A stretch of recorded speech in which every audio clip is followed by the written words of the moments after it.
Hi friends, welcome to Selvi kitchen. இன்றைக்கி நம்ம பருப்பு பாலாக்கீரை எப்படி கடையிறதுன்ட்டு பார்க்கலாம். 150 கிராம் துவரம்பருப்பு எடுத்துருக்கேங்க. இதை நம்ம இப்போ இதில் குக்கரில் போட்டு கழுவிக்கலாம். 2 பூண்டு உரித்து வச்சுருக்கேங்க, நம்ம அதையும் இதிலையே போட்டுக்கலாம். 6 பச்சை மிளகாய் எடுத்துருக்கேங்க, அதையும் இதிலையே போட்டுக்கிறேன். 2 பெரிய வெங்காயம் உரித்து கழுவி அரிஞ்சு வச்சுருக்கேங்க, இதையும் போட்டுக்கலாம். ஒரு கட்டுங்க பாலாக்கீரை எடுத்துருக்கேங்க, இதை நல்லா கழுவி அரிஞ்சு நம்ம இப்போ இதில் போட்டுக்கலாம். 1/4 டீஸ்பூன் மஞ்சள்தூள் போட்டுக்கலாங்க. இந்த பவுலில் ஒரு பவுல் தண்ணி ஊற்றிக்கிறேங்க, இது வேகிறதுக்கு. இதுக்கு மேலேங்க 6 தக்காளி கட் பண்ணி வச்சுருக்கேங்க, நம்ம இதை போட்டுக்கலாம்.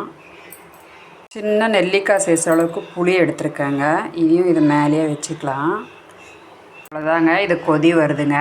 இப்போ நம்ம விசில் போட்டுக்கலாம். இது ஒரு 5 விசில் வரட்டுங்க. வாங்க ஓப்பன் பண்ணி பார்க்கலாம். பாருங்கள், கீரைலாம் நல்லா வெந்துருச்சுங்க. வாங்க இது நம்ம அப்படியே மேலே எடுத்துக்கிட்டு எல்லாம் நம்ம சட்டியில் கடைஞ்சிக்கலாம். சட்டியில் நான் போட்டுக்கிறேங்க. வாங்க நம்ம இதுலேயே 1 ஸ்பூன் கல்லுப்பு போட்டுக்கலாம். இதை நல்லா கடைஞ்சிக்கலாம். நம்ம ஒரு 4 வரமிளகாய் எடுத்துருக்கேங்க, இதை நல்லா எண்ணெயில் வறுத்துக்கலாம். நல்லா இந்த மாதிரி வறுத்துக்கோங்க. இதுலேயே அந்த வறுத்த மிளகா நம்ம இதுலேயே போட்டு நல்லா கடைஞ்சிக்கலாம். இப்போது நான் எல்லாத்தையும் கடைஞ்சி எடுத்துட்டேங்க. நம்ம இப்போ இதுக்கு வருங்க, நான் பருப்பு கீரை எல்லாத்தையும் கடைஞ்சி நல்லா கொதிக்க வச்சுட்டேங்க. இப்போ இதுக்கு நம்ம ஒரு தாளிப்பு கொடுக்கலாம்.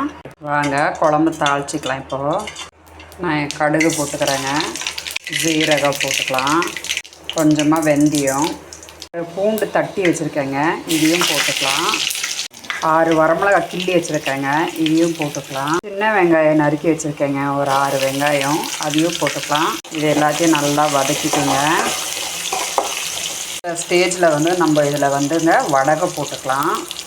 இந்த அளவுக்கு எல்லாம் வதங்கினா போதுங்க. எல்லா கீரை குழம்புலாம் நம்ம ஊற்றிக்கலாங்க. இப்போது வாங்க, பருப்பு பாலாக்கீரை குழம்பு ரெடி ஆகிடுச்சிங்க. நான் 1.5 கிலோ சிக்கன் பாருங்கள், இந்த சைஸில் கட் பண்ணி க்ளீனாக கழுவி எடுத்து வச்சுருக்கேங்க. 150 கிராம் சில்லி சிக்கன் பவுட்ருங்க. இதிலே 2 முட்டை உடச்சி ஊற்றிக்கலாங்க.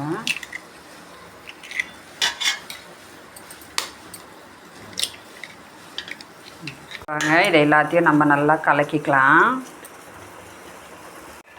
இந்த மாதிரி நல்லா எல்லாத்தையும் கலக்கிக்குங்க.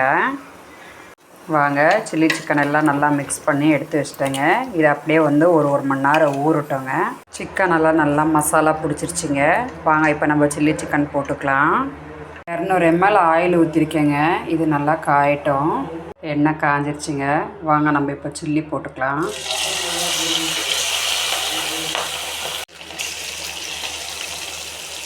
இது எல்லாத்தையும் நல்லா மிக்ஸ் பண்ணி விட்டுப்பேன்.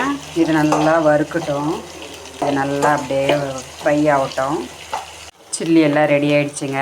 இதை இப்போ நம்ம எடுத்துக்கலாம். நான் மீதி இருக்கிறதையும் போட்டுக்கிறேங்க. இதுவும் எல்லாம் ரெடி ஆகிடுச்சிங்க. இப்போ எடுத்துக்கலாம். இதையும் எல்லா சில்லியும் பொரித்து எடுத்துட்டோங்க. சாப்பாடெல்லாம் ரெடி ஆகிடுச்சிங்க. சுட சுட சாதம், பருப்பு பாலாக்கீரை குழம்பு, சில்லி சிக்கன்,